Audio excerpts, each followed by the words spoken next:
Mari kita peka terhadap hal-hal kecil. Mari merasakan indahnya hal-hal sederhana. Banyak di antara kita itu yang nunggu hal besar. Itulah kenapa kamu nganggap hidupmu tidak pernah senang. Padahal hidup ini banyak momen-momen kecil yang membahagiakan.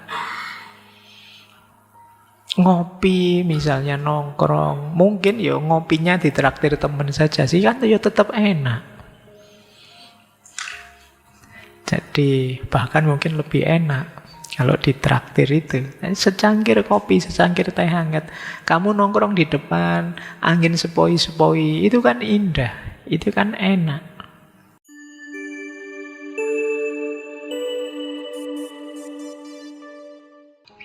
Assalamualaikum warahmatullahi wabarakatuh.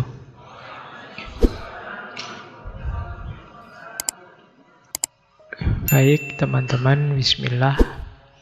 Mari kita lanjutkan lagi ngaji filsafat kita.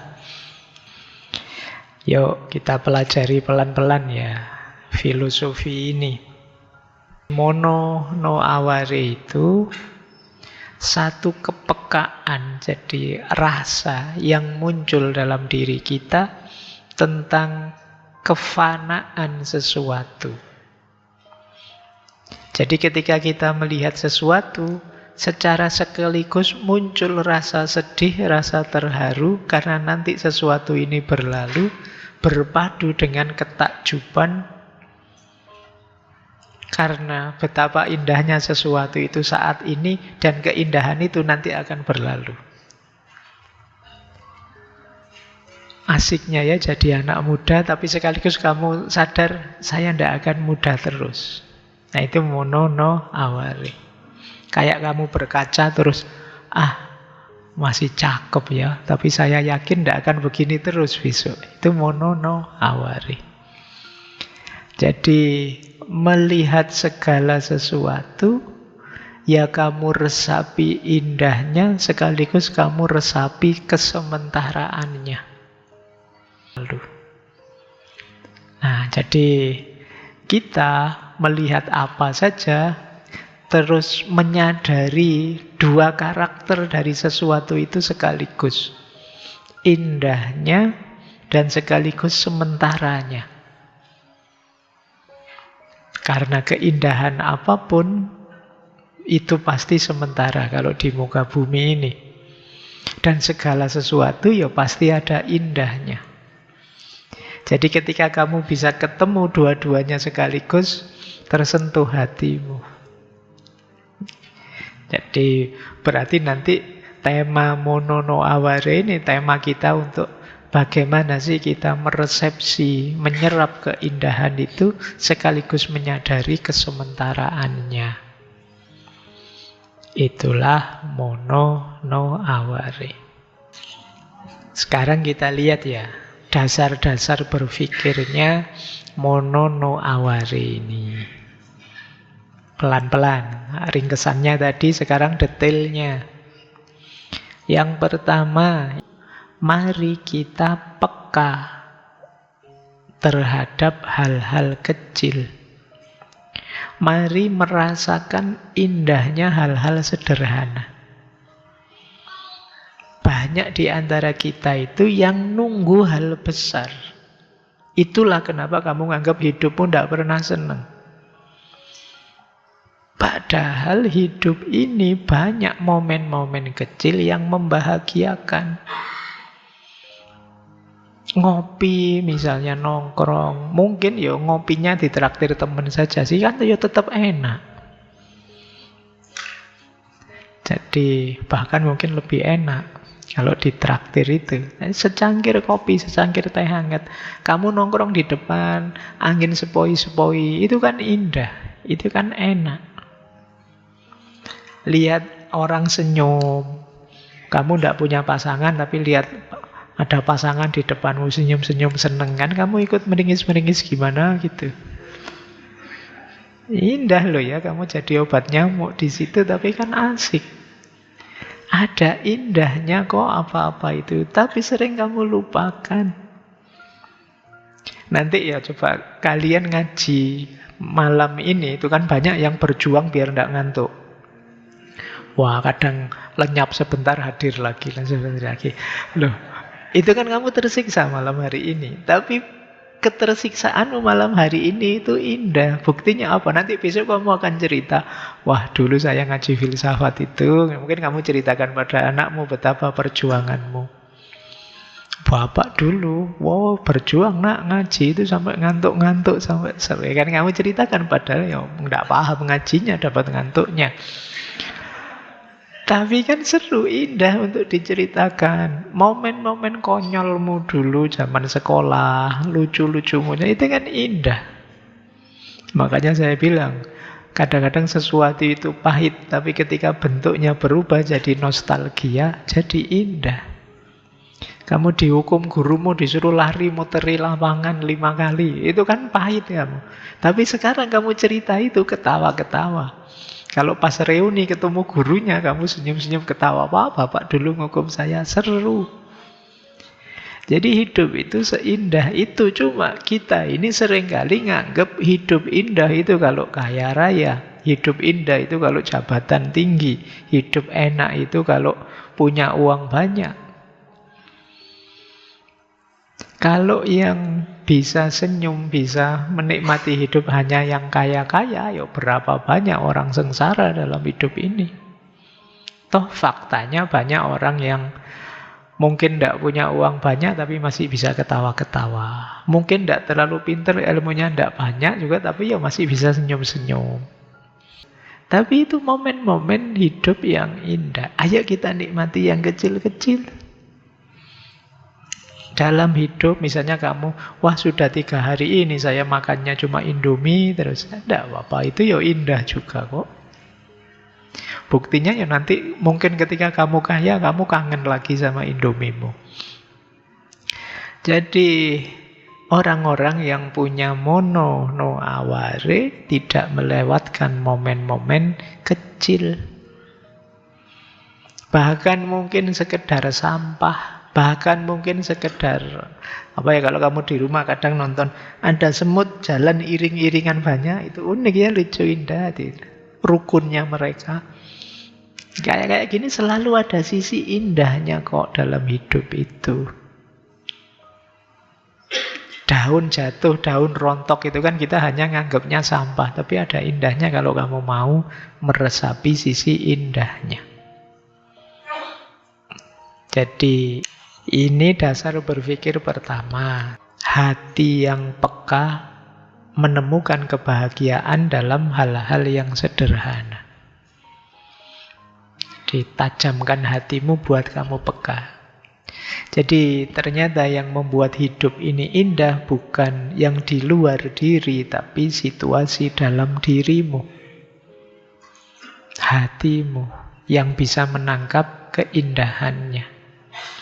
Dalam apapun, laptop ini indah, mikrofon ini indah, kemudian minum ini indah, apa saja di sekitar kita indah kalau kalian bisa menemukan keindahannya. Oke, ini yang pertama dasar berpikirnya. Dasar berpikir kedua, impermanensi. Kita sadar kok tidak ada yang kekal. Semuanya berubah. Kalian itu tambah tua. Sekarang muda, tapi bahkan nanti keluar dari sini kalian sudah lebih tua 2 jam. Kalian tambah tua. Tidak ada orang yang jadi lebih muda, tidak ada. Semua orang akan menua, anak-anak akan dewasa, bunga akan mekar lalu gugur, kebahagiaan, kesedihan datang silih berganti. Maka tidak usah takut dengan perubahan, ketidakkekalan, karena memang hakikatnya hidup kita ini tidak kekal. Yang penting apa? Ayo kita belajar menghargai yang sekarang kita nikmati. yang sekarang ada di hadapan kita. Banyak di antara, kalau teman-teman nonton postingan-postingan kan, orang menyesali masa lalu sehingga dia tidak bahagia. Kapan sih orang menyesali masa lalu itu? Karena ketika waktunya datang dia tidak menikmatinya, sehingga ketika waktu berubah dia coba kemarin saya begitu, coba kemarin saya begini, karena kemarin kurang serius menjalani hidupnya. Kemarin kamu lupa bahwa waktumu akan berubah. Saat ini juga begitu, kamu lupa bahwa mungkin ngaji ini juga nanti ganti acara lain. Yang sesi ini tidak akan terulang lagi. Mungkin 10 tahun lagi dibahas lagi filsafat Jepang. Mungkin kesenggol lagi, tapi tidak seperti malam hari ini, sudah beda. Jadi prinsip pertama mono no aware itu impermanensi.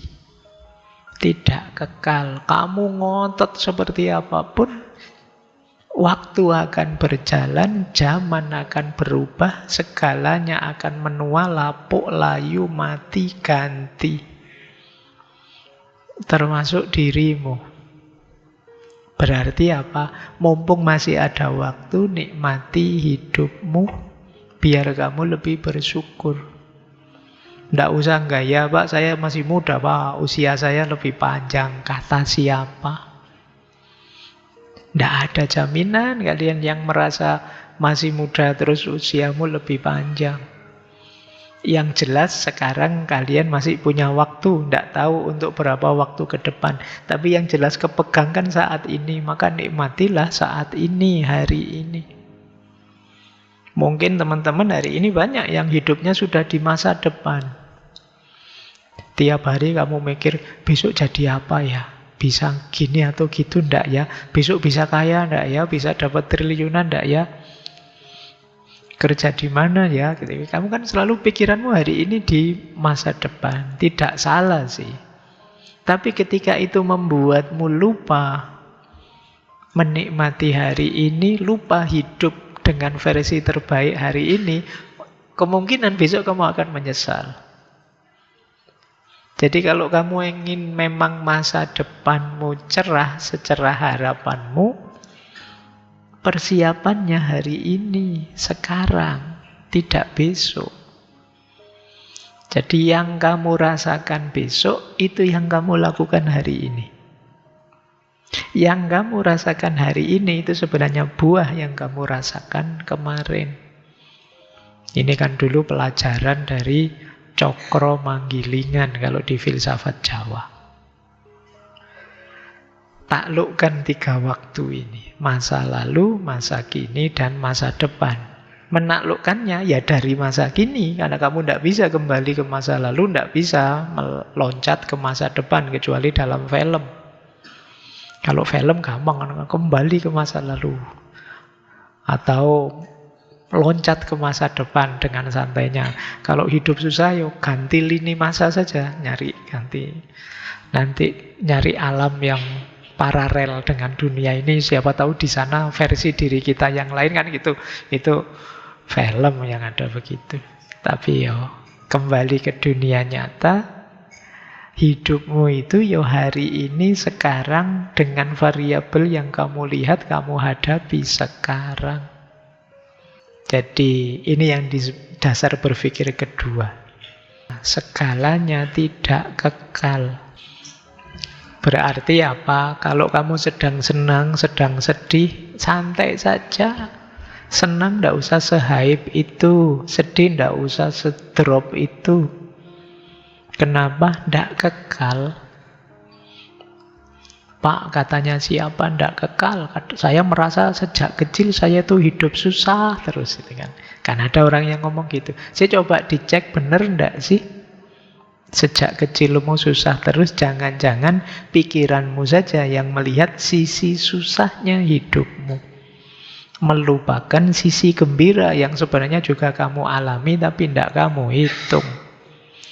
Melupakan sisi-sisi nikmat yang sebenarnya sering kamu rasakan tapi kamu tidak peduli. Kamu merasa kalah terus, malang terus karena kamu membanding dengan yang lain yang menurutmu lebih sukses, lebih enak, lebih nyaman. Jadi diingat-ingat prinsip pertama ini ya, impermanensi. Sadar bahwa segala sesuatu tidak kekal. Ini jadi senjata. Ini banyaklah di mana-mana sering saya bilang itu kan ada cerita tentang ini akan berlalu, semua akan berlalu. Meskipun ada yang ngeritik saya, Pak, tidak segampang kata-kata, Pak, menjalankannya ini akan berlalu. Tapi ya paling tidak kan kamu ngerti rumusnya, ngerti idealnya. Ngapain sih? Bukan berarti kamu dilarang sedih. Sedihlah, nikmati, tapi jangan keterlaluan karena sedihmu pasti akan berlalu. Kalau kamu mau dan mengizinkan. Senang juga begitu, pasti akan berlalu. Ini dasar berpikir yang kedua. Dasar berpikir yang ketiga. Menghargai momen karena tidak akan terulang. Ini tadi sudah saya jelaskan ya, seringkali kita sibuk mikir masa depan, sibuk menyesali masa lalu, terus lupa menikmati hari ini. Jadi, apapun itu ya, seperti tadi saya contohkan, kalian sedang ngaji, pikiranmu kemana. Di situ saya contoh, sedang makan, tapi terus semua pegang HP-nya, tidak menikmati momennya. Padahal kamu sedang liburan, pulang kampung, ketemu orang tua, itu kan asiknya kan ngobrol-ngobrol, cerita-cerita selama saya tidak di kampung ada apa saja. Tapi kamu terus lebih banyak di kamar, main HP-mu. Nggak sempet ngobrol sama bapak ibu, ngobrolnya cuma kalimat-kalimat template. Sudah makan? Makan apa siang ini? Pengen apa? Gitu, begitu-begitu.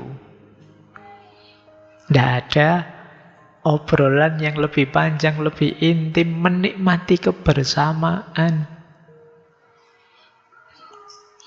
Jadi, ini rumus ketiga ya. Kita sering lupa untuk menghargai momen. Padahal tadi loh, semuanya kan akan berlalu. Sebelum berlalu, ayo kita nikmati. Semuanya akan pergi. Sebelum pergi, ayo kita syukuri, kita nikmati. Nikmati momen sekarang karena tidak akan terulang lagi. Bahkan ngaji ini akan jadi kenangan 2 jam ke depan. Hari ini, malam ini, saat ini masih kenyataan. Tapi setelah ini 1 jam lagi sudah jadi kenangan. Kalau kamu tidak menikmati, eman-eman. Menghargai momen. Ya saya tahu teman-teman kan katanya Gen Z itu diantara cirinya generasi hari ini itu multitasking.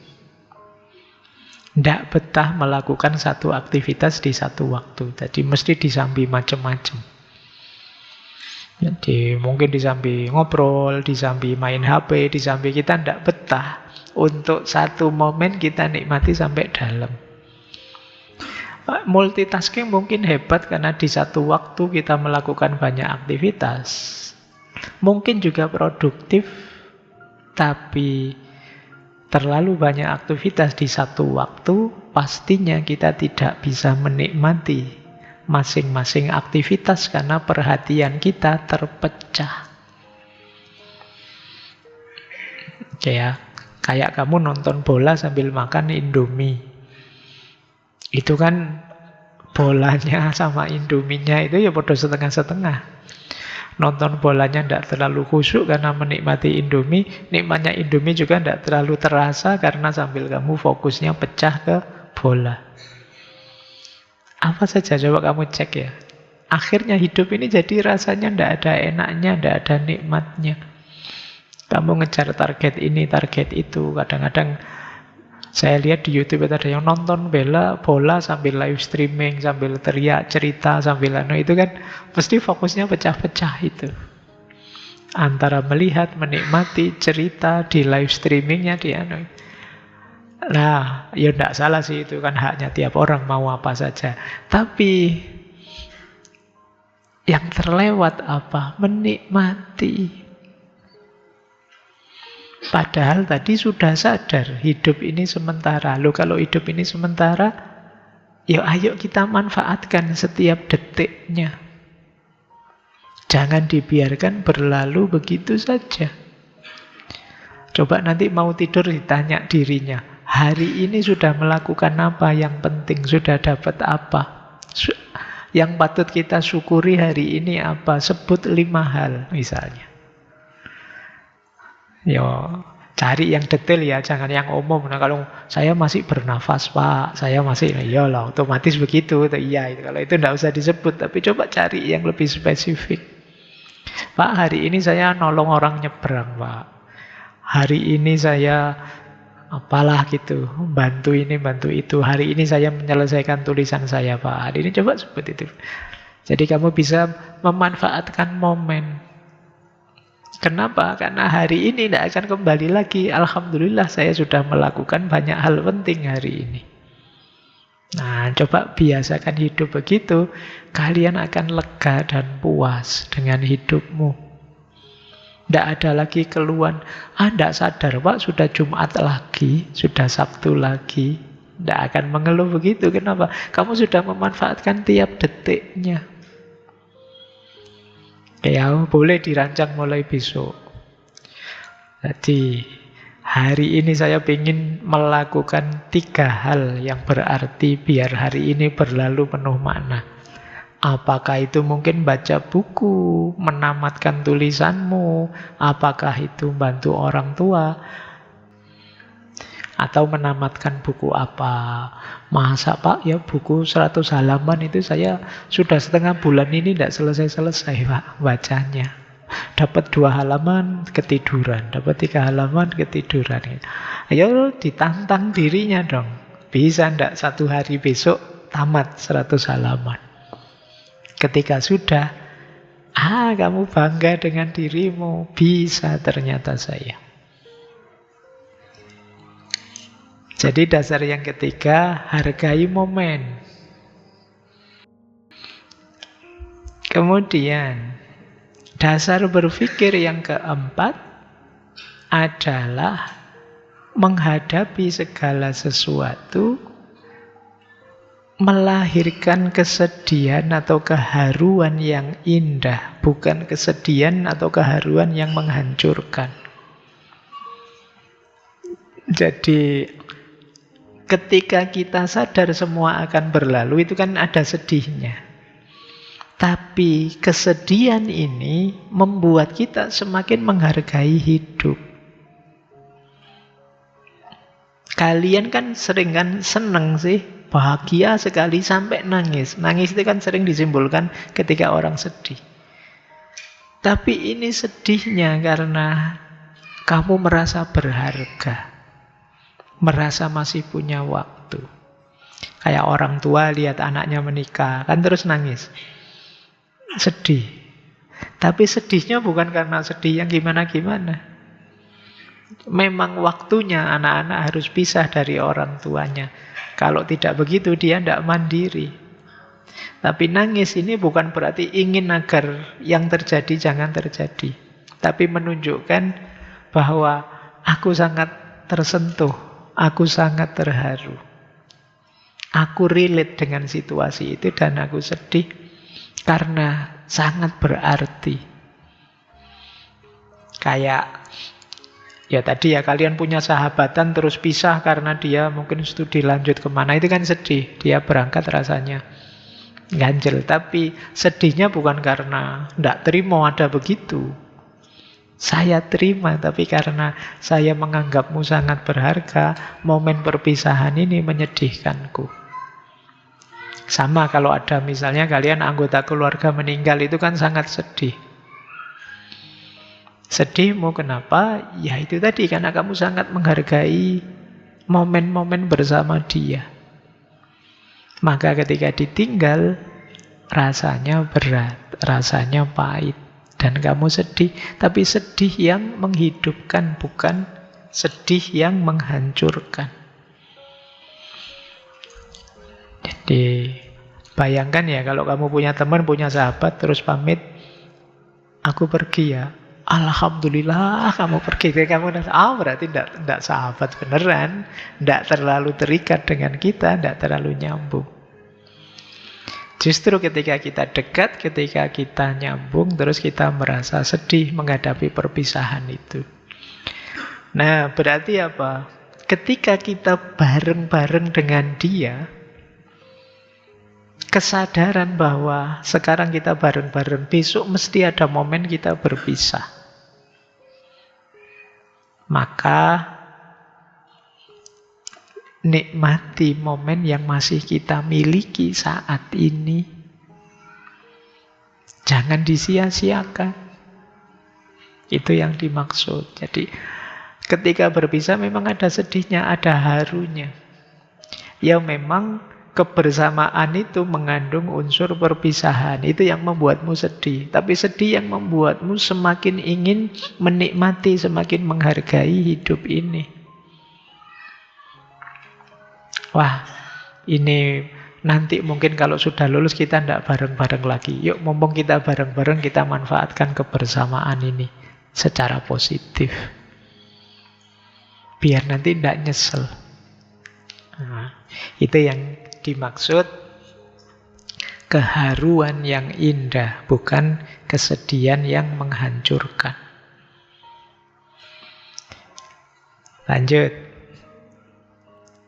Ada lagi ini, dasar berpikir kelima,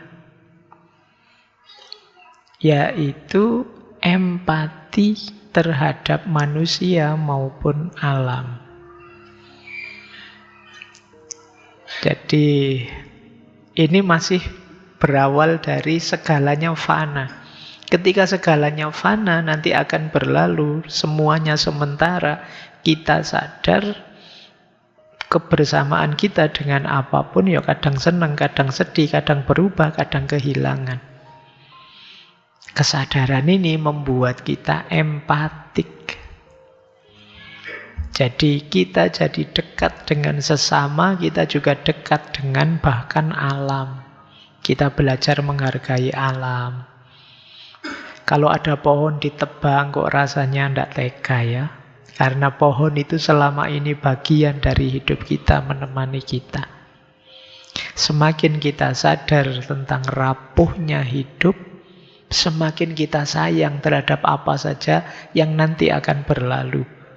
Apakah itu teman, saudara, sesama, bahkan semesta. Jadi, apakah itu sungai? Jangan mengabaikan sungai di sekitar rumahmu kalau dia rusak atau kalau fungsinya terganggu. Kalau dia kering, yang susah juga kamu. Maka nikmati kebersamaanmu. Hargai dia selama masih ada di sisi kita, bersama kita. Nah, ini rumus berpikir yang kelima. Jadi setelah tadi sadar kesementaraan, setelah tadi bisa menikmati momen, kemudian kita muncul kasih sayang pada apapun. Kenapa kita sayangi? Karena nanti berpisah. Yo, kalau kita pisah, jangan sampai kemudian nanti banyak menyesalnya. Coba dulu saya begini, coba dulu saya begitu. Coba dulu saya agak lembut padanya, coba dulu saya tidak telat nembaknya, coba dulu saya. Jadi tidak ada nyeselnya. Tapi karena kemarin kita tidak peduli, terus nyesel. Jadi itu dasar berpikir kelima. Yang keenam, menerima perubahan. Karena sadar semua sementara, ya pasti saja kita lebih mudah. Kadang-kadang kita itu ingin segalanya tetap sama. Pekerjaan, kesehatan, hubungan, usia. Padahal semua akan berlalu. Perubahan tidak akan bisa dihentikan. Ada orang yang panik karena, wah kulit saya kok mulai keriput ya. Ada yang panik, wah kak, saya kelihatan kok lebih tua sekarang. Kalau gitu panik begitu, padahal wajar saja, wong kita manusia. Ada saatnya kita selesai jadi manusia.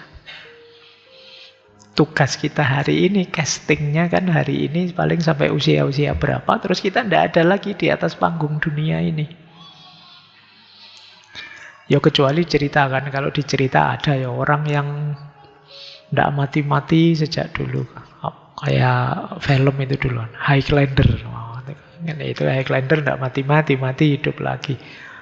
Tapi ya itu cerita manusia normal sementara. Jadi kalian ini di dunia ini kan fase ini kan, periode ini saja kebetulan bareng saya hidupnya. Itu yang agak saya sesali. Coba saya dulu bareng orang-orang hebat itu mungkin keren ya. Ya kita hidup zaman hari ini, zaman presiden yang ini, zaman Indonesia yang sekarang itu. Wah. Tapi ya gimana lagi wong, sama Allah di casting untuk peran hari ini, ya kita nikmati yang ada hari ini. Dan kita sadari pasti nanti berubah. Pasti nanti silih berganti. Tidak usah kaget. Diterima saja perubahan itu. Kalau kulitmu mulai keriput, kalau rambutmu mulai putih, ya biasa. Ya, jadi tidak ada orang itu yang muda terus. Semua orang pasti tua. Ya mungkin ada orang yang kulitnya halus terus, tidak keriput-keriput, ya. Tidak keriput pun tetap tua kan. Apa ada umur yang terus 20 terus, ada umur 50, apa umur. Kan tetap nanti kemarin 50, sekarang 51. Jadi ya umur ya nambah. Kemarin ada yang tanya, Pak Faiz usianya berapa? Gitu, saya usianya 23, tak bilang gitu. Karena saya tidak pernah merayakan ulang tahun. Ulang tahunnya saya rayakan 2 tahun sekali. Jadi usianya 2 kali lipatnya. Jadi tidak ada orang bisa lebih muda. 50 ya 50 saja. Ya mungkin lebih seger ada karena ngatur kesehatan ada. Tapi ya tetap usia bertambah. Jatah umur juga sudah pasti.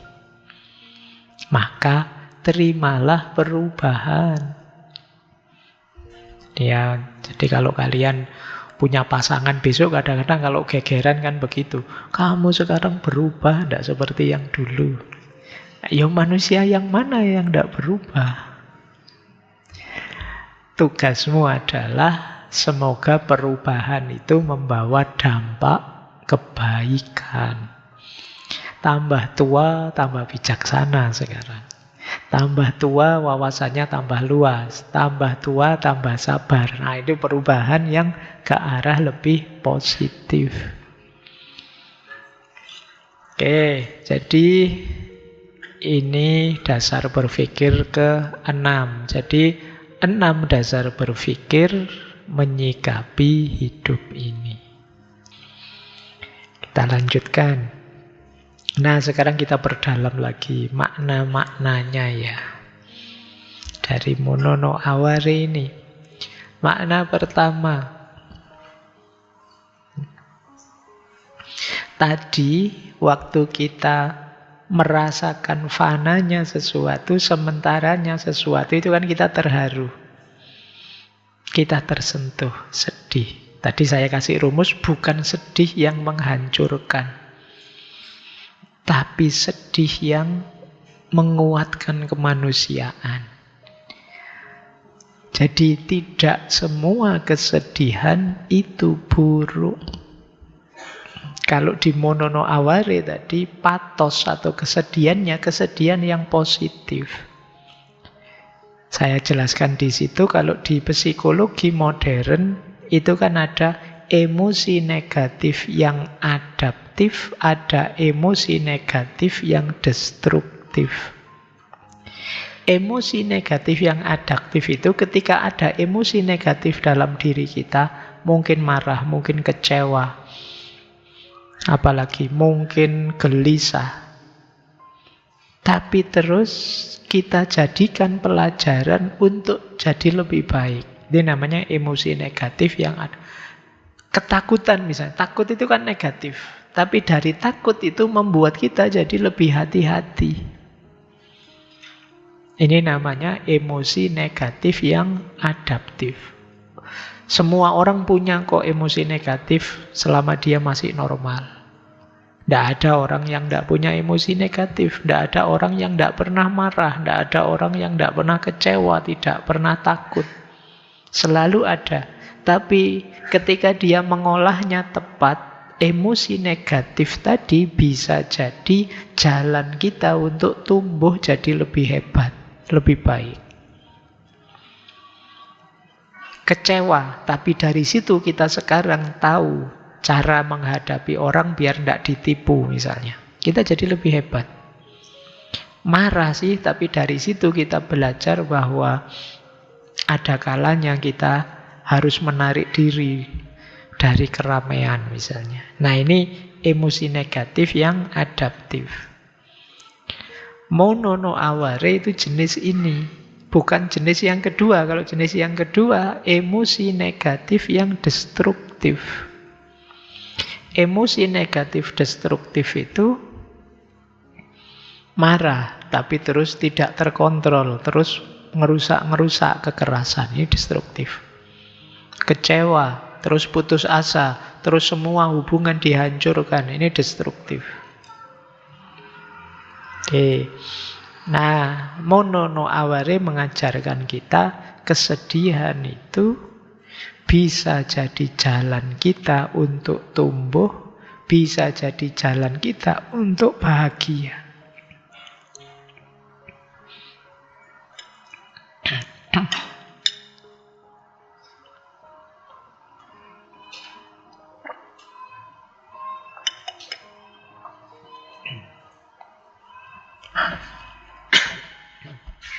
Baik, kita lanjutkan.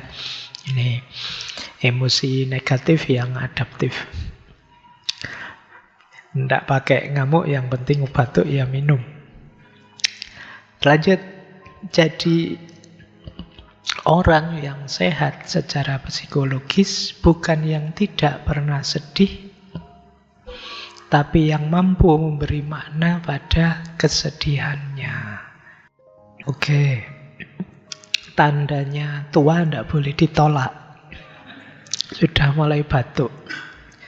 Batuknya orang tua. Kita lanjutkan. Makna kedua.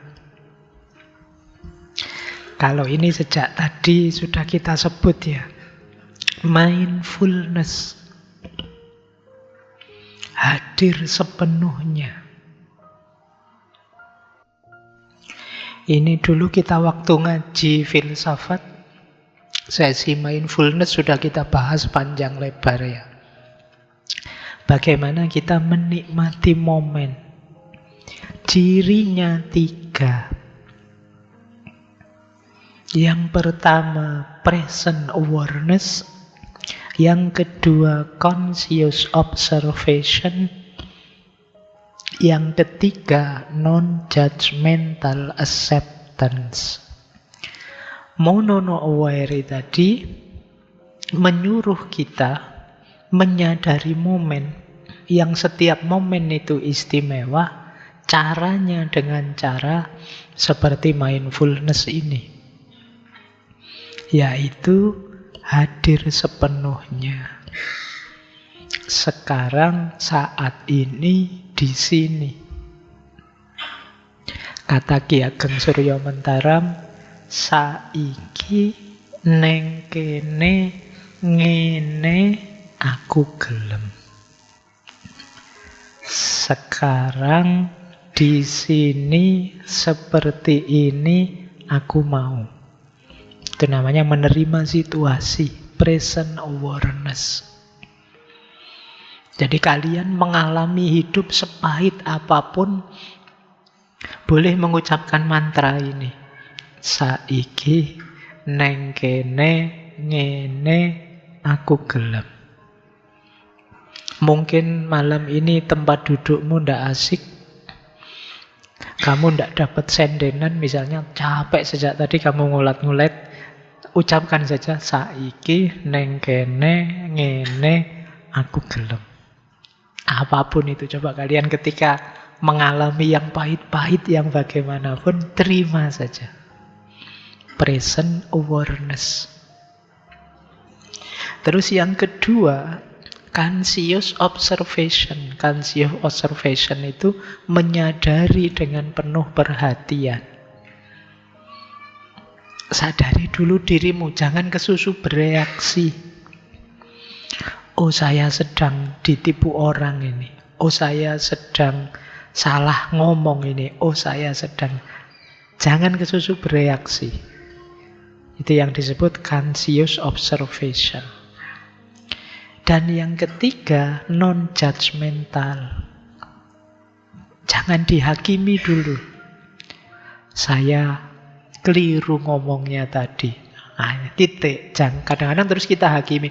Saya memang bodoh, saya itu keliru terus. Kapan sih saya benar, kapan sih saya... Itu namanya menghakimi. Jangan dihakimi dulu.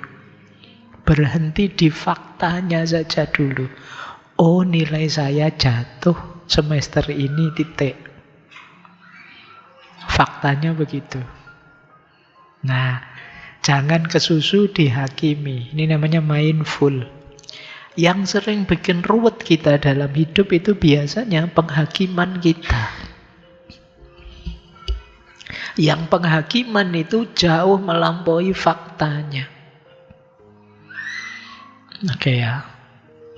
Sekedar bangun kesiangan misalnya, ya wajar karena anak muda kadang kan bangunnya kesiangan. Tapi penghakimanmu sampai akhirat. Bangun siang ini dimurkai malaikat, Allah tidak suka sama kita. Ini nambah siksa kubur ini nanti di neraka, panjang ceritanya. Penghakimanmu dahsyat. Sekedar mata kuliah 1 nilainya E misalnya, itu kamu merasa hidupmu gelap sudah.